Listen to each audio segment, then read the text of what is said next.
This is WRMK, Deerfield, New Hampshire. WRMK News Radio. You're listening to WRMK News Radio, your source for news, weather, traffic, and sports. Now, the WRMK News Radio update. Hi, everyone, and happy Wednesday. Welcome to this Wednesday edition of your news, weather, traffic, and sports update for Wednesday, January 21st, 2026. Let's get started right now. First up, we begin with local news. Protesters rally in Concord against Trump administration policies. A large crowd gathered outside the State House in Concord on Tuesday to protest the Trump administration, joining demonstrators across the country in a nationwide Free America walkout. The demonstration lasted several hours, with participants saying they aimed to send a clear message to the White House about their concerns over federal policies and their impact on everyday Americans. "I'm on a fixed income," said one protester. "My expenses are going up, and I don't have any way to make my income go up. So that's my biggest concern." Organizers said they hope the movement will continue to grow, drawing broader attention to the economic pressure facing many Americans and sustaining momentum for future demonstrations. Correction officer seriously injured in alleged assault at Rockingham County Jail. A correction officer was seriously injured last week after investigators say he was violently attacked by an inmate at the Rockingham County Jail. According to court documents, the incident involved inmate Thomas Ludwig, 31, who allegedly became involved in an argument with the officer over returning to his cell.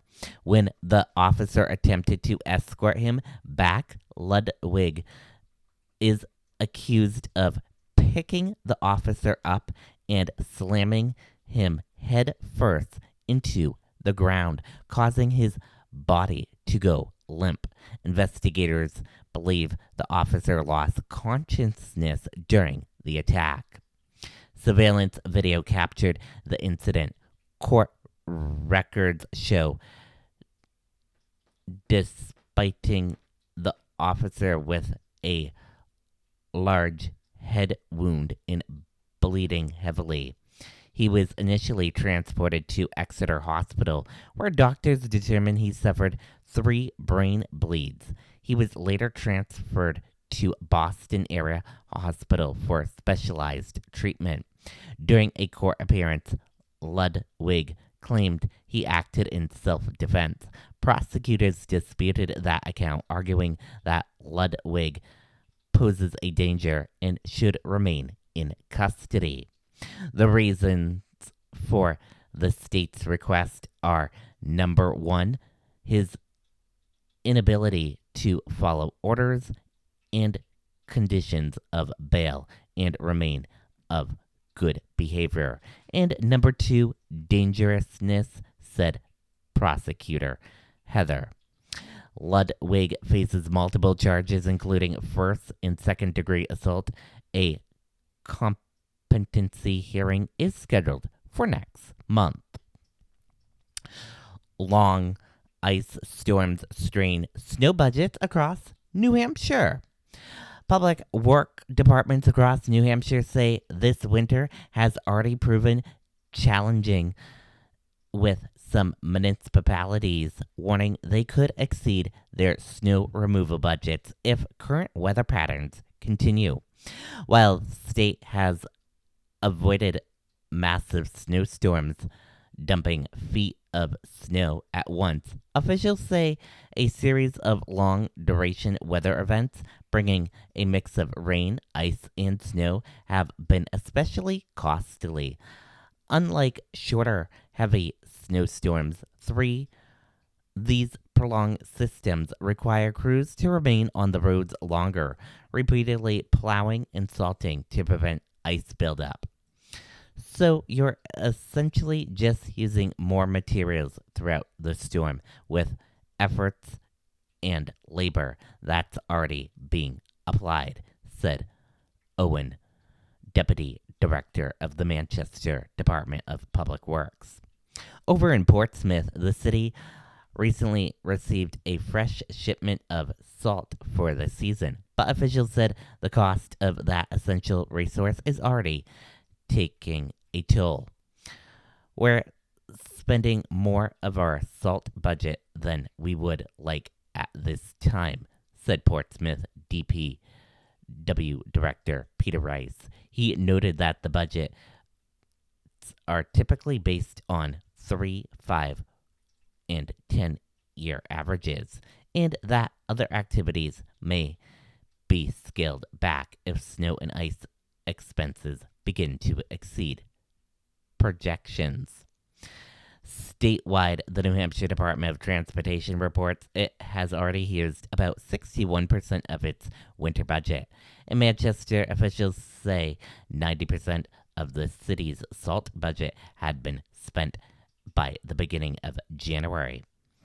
We project that we're not even halfway through our total usage, so this is likely to be a difficult year for us to stay in budget, Owen said, the Deputy Director of Manchester Department of Public Works. Manchester officials said the city tries to roll over funds from milder winters as a buffer for tougher years.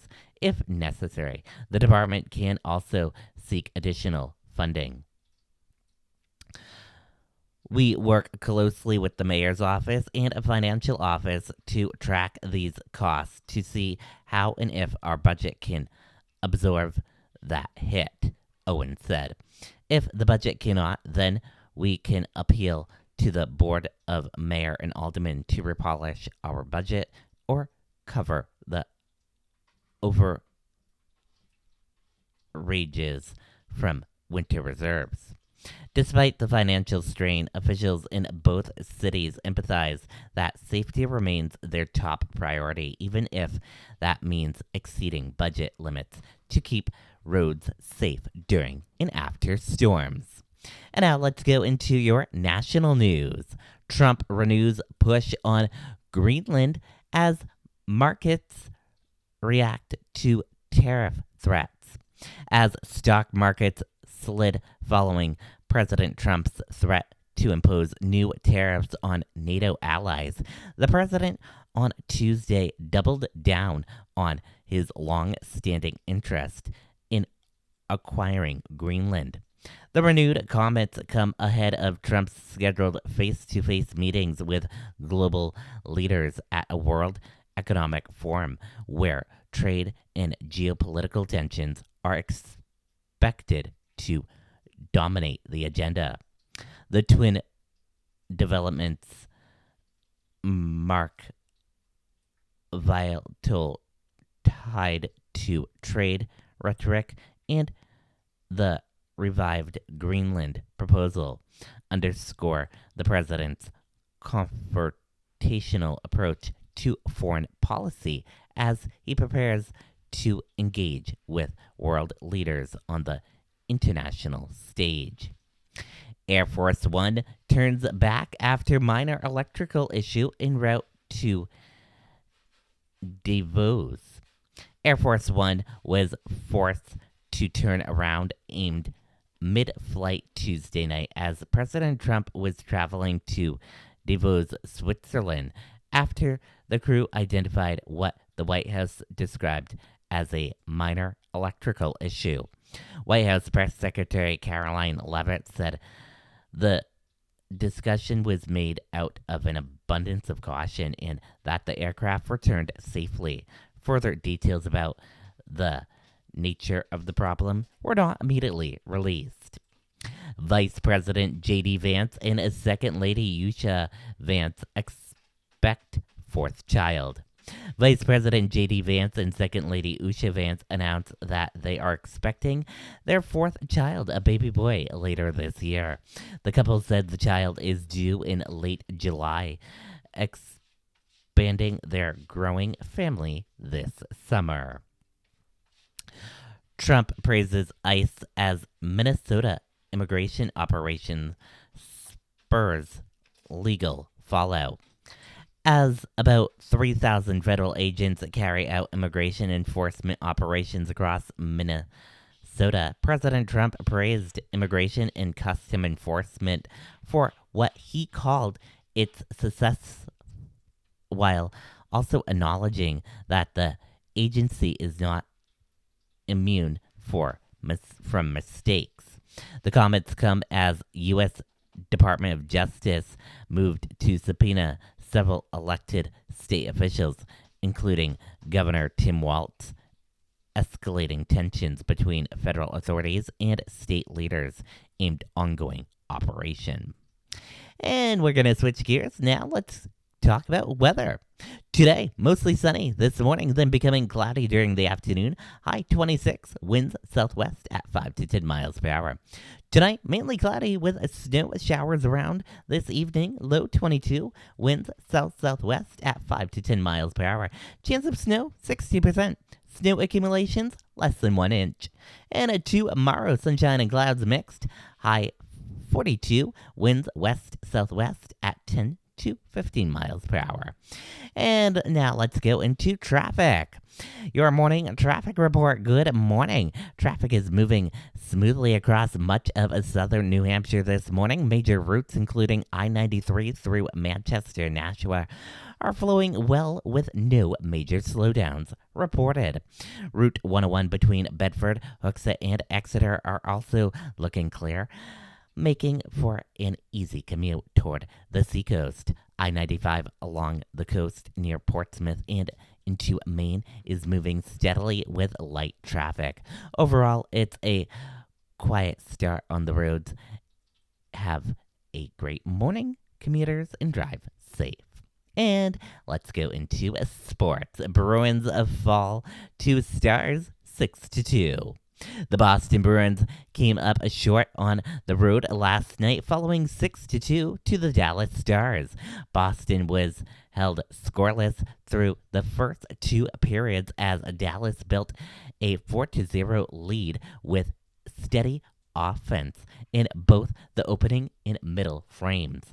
The Bruins showed some life in the third period, scoring twice, but the Stars answered with 2 more goals to put the game out of reach. With the loss, Boston drops 28-20-2 on the season, while Dallas improves a 28-13-9. The Bruins will look to regroup and tighten up defensively as they head into their next matchup. Celtics set to host Pacers in a primetime matchup. The Boston Celtics return to the court tonight as they host the Indian Pacers at the TD Garden, with tip-off scheduled for 7:30 p.m. Boston enters the matchup with a 26-16 record and sits second in the Eastern Conference, looking to continue building momentum in the heart of the season. The Pacers come in at 10-34 and will try to play spoiler against one of the East top teams. The Celtics will look to take advantage of their depth and home court energy as they aim to strengthen their positions in the conference standings.